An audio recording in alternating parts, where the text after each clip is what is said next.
Hello, my name is Angelina Rocha, and I wanted to take a quick dive into explaining how special education laws have changed over time and how they support scholars and families today. Before the 1970s, a lot of scholars with disabilities didn't have the same access to schools that other students have.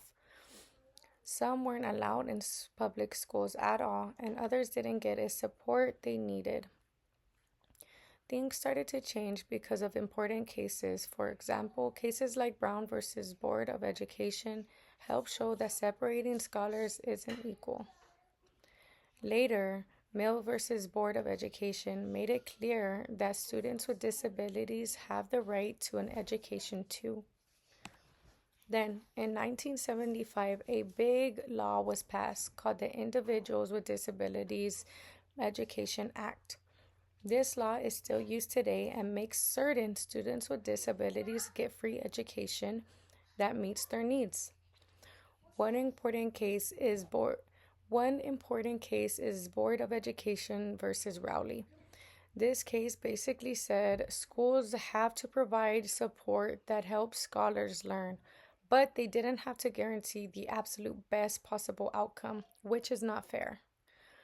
Another case is Edward F. versus Douglas County Schools District. This raises the expectations and said students should be making real progress, not just small or minimal growth. Some helpful resources if you ever wanted to learn more or stay updated. Here are some great resources.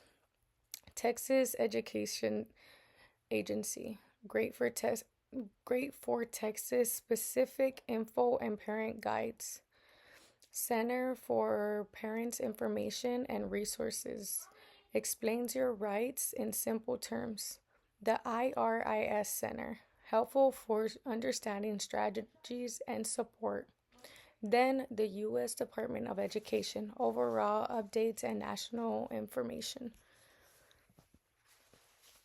Overall, special education has come a long way.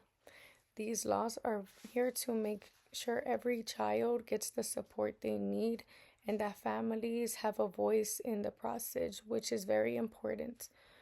We are all working together to help students succeed, and understand these laws is a big part of that. Thank you for watching. Have a great day.